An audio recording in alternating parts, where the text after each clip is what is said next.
Is the Deputy Prime Minister, Anthony Albanese. Minister, we've just heard that half of 18-year-olds aren't even on the electoral roll. Why do you think young people on both sides of politics are so disengaged?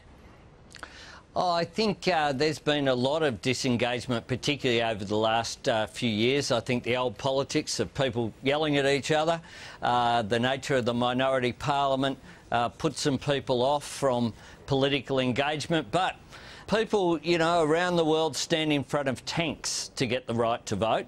It's a precious privilege in a democracy. And democracy's the best system there is, so people should participate. One of the reasons people might not want to vote is they see what we saw in New South Wales last week after ICAC handed down its findings, corruption in politics.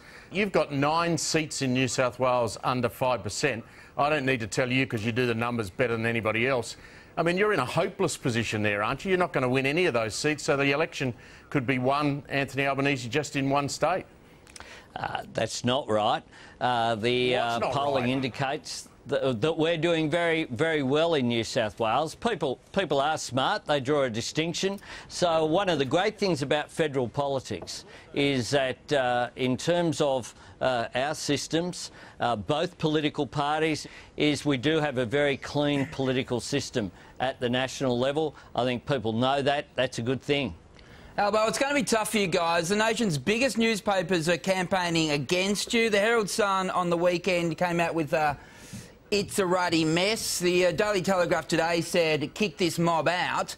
I mean, after all the advertising money you've spent with these guys, do you get annoyed that they're, like, so against you? They're subtle, aren't they?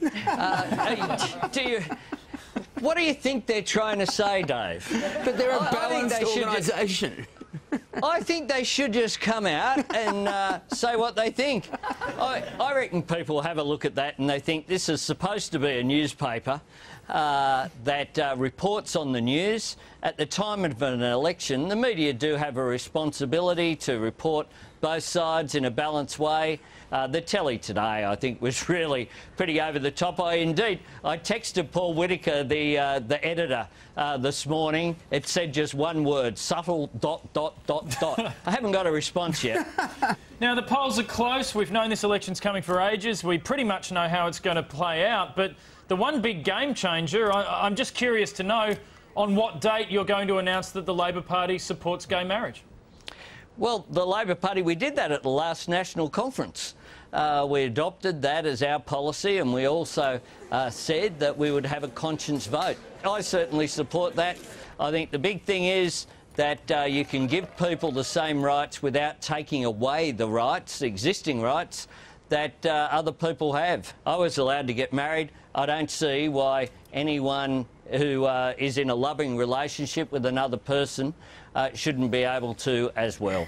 Now, Anthony, just one more question. Yes or just a one-word answer. Is Kevin Rudd nicer second time round as Prime Minister?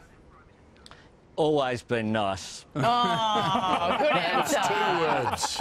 Yeah. Albo, or should I say Deputy Prime Minister, thank you very much for your time. Great to be with you.